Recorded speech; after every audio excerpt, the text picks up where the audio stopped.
I want to continue a theme from last week. We identified technology and urbanism with Cain, but we decided that technology and city building, while potentially destructive, while potentially dangerous, was also redemptive and contained the seeds of the particular redemption that would be needed for building the temple to God, particularly the metalworking and the musical instruments and those various skills of building that would eventually come full circle for the Jewish people, and we would find a way to apply them to the glory of God. So we said that technology is potentially hazardous, but is not only also potentially redemptive, but is absolutely essential for redemption. And so we can't just say we have to have less of it or what's become of our world. There's too much technology in our world. Rather, the question is how do we best apply our newfound powers? Now, we see the same thing in Parashat Noach, and I want to once again look at an also famous but probably the lesser studied story within this parasha, which is the Tower of Babel. And the Tower of Babel, once again, is an exercise in building the highest tower to God and using those tools of the building trades and using those concepts of urbanism and planting ourselves in one place in a city and everybody gathering there and building something. Once again, the rabbis are understandably negative about the people who built the Tower of Babel in the land of Shinar. The text is clearly negative about them. God is concerned about their behavior, and they end up building a tower that, in some ways, like the sacrifice of Cain, is also rejected. It was not to the glory of God. It was not acceptable to glorify God. It was arguably not intended to glorify God. It was, in the eyes of most Jewish commentators, for the glory of the individual people who made it, and for that reason was confounded by God. There are some pretty clear parallels here.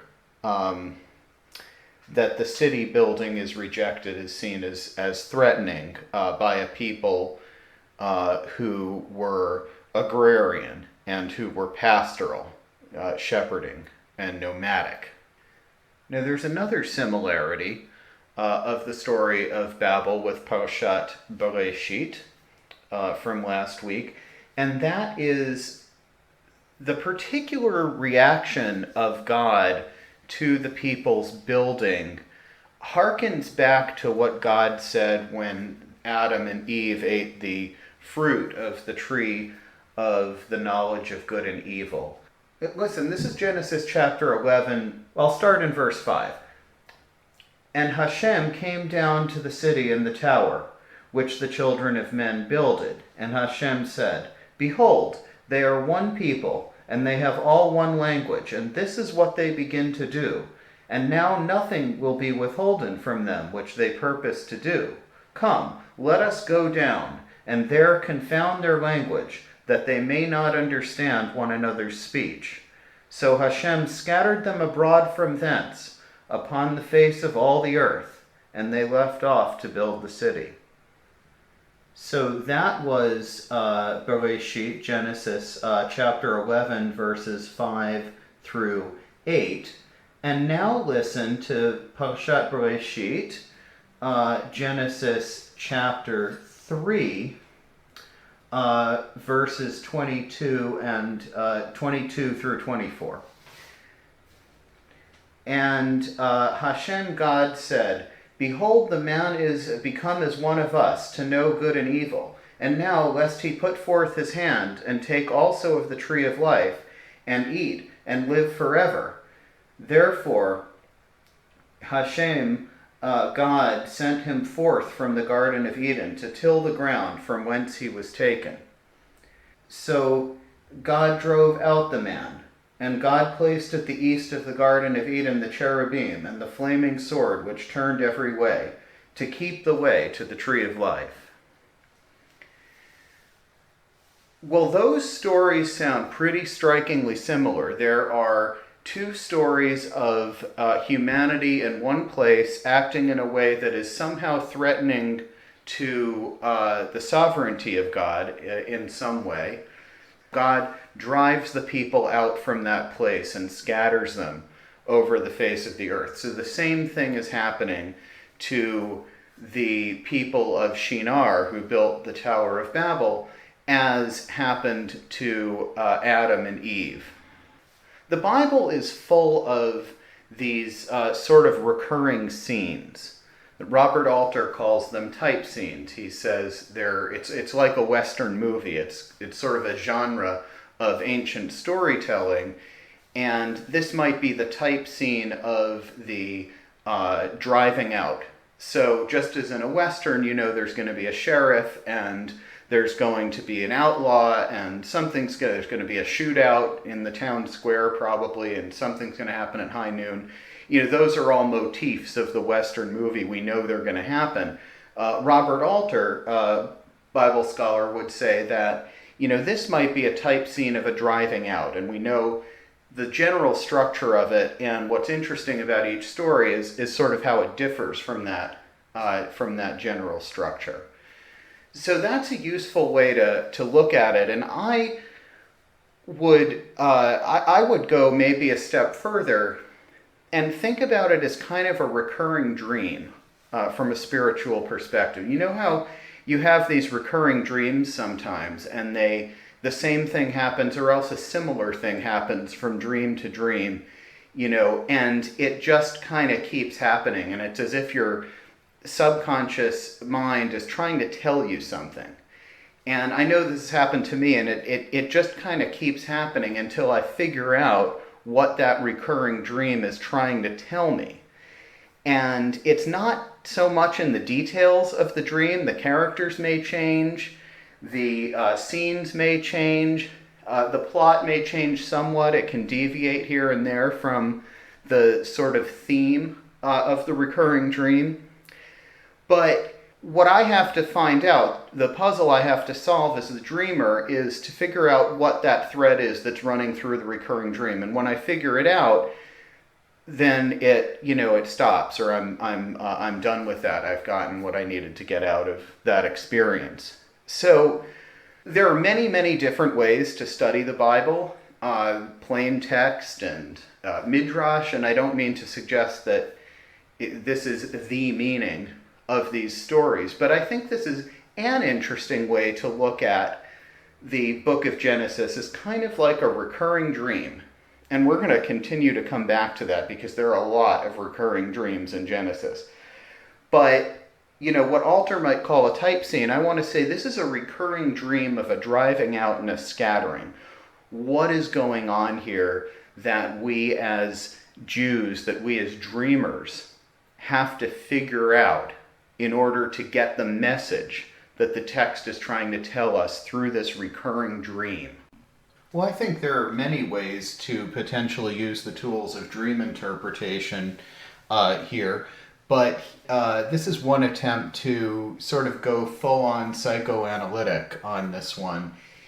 And we could say that, look, we are being driven out on a one-way ticket from a safe and warm and happy, if somewhat solipsistic place of being, out into a world with much greater challenges and dangers, and also the potential to achieve and to become more independent than we had been.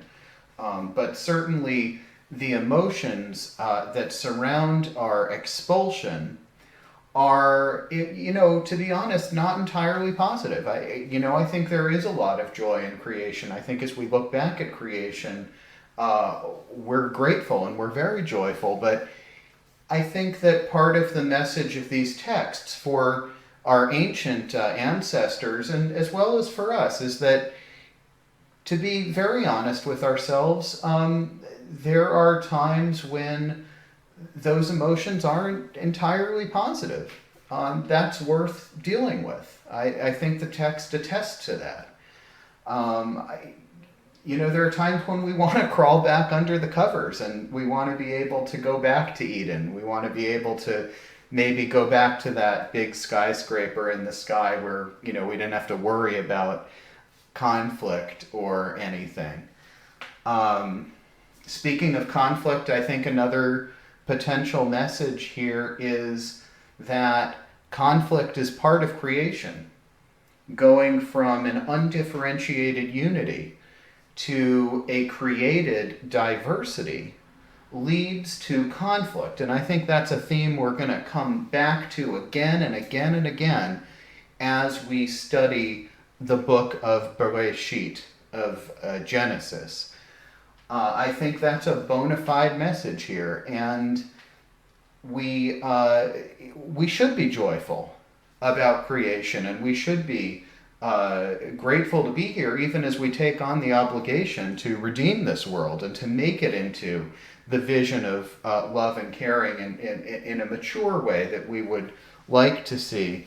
But I think in order to get there, part of that experience is the honesty of saying, this is hard work. This is hard.